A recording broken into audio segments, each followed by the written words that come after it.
خود کاروبار فرماتے ہیں یا آپ دعوت اسلامی سے پیسے لیتے ہیں؟ نہیں کیوں لیں گے، دعوت اسلامی کے صدقے اتنا کچھ اللہ نے دے دیا ہے، امیر رشد کی دعائیں ہیں۔ الحمدللہ بچپن بھی ابو نے ایک بات سمجھا دی تھی کہ بیٹا ہم نے دعوت اسلامی کو دینا ہے، دعوت اسلامی سے کچھ لینا نہیں ہے۔ صحیح۔ اور ظاہر ہے کہ اگر یہ بھی ہم کرتے ہیں تو اس میں ہمارا کیا کمال ہے؟ بھائی اللہ نے دیا ہے تو ہم بھی لے رہے ہیں نا، اور جو لے رہے ہیں وہ بھی غلط نہیں کر رہے۔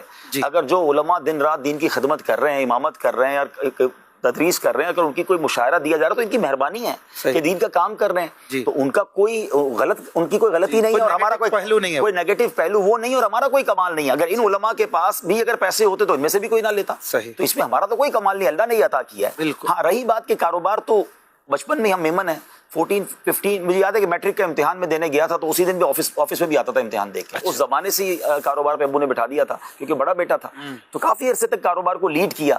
پھر اس کے بعد ایک وقت آیا کہ ذمہ داریاں اتنی بڑھ گئیں تو میرا بھائی بھی بڑا ہو گیا، تو ابو نے کہا بھائی ہم کر لیں گے، اب آپ دین کا کام کریں، اب کاروبار پہ نہیں آنا۔ اور اس کے بعد پھر میرا بیٹا بھی بڑا ہو گیا تو ابو نے پھر کہا یہ تمہارے بدلے مجھے اس کو دے دو، تو پھر اس کو بھی ابو نے ٹرین کر دیا۔ تو الحمدللہ کاروبار فیملی کا چل رہا ہے۔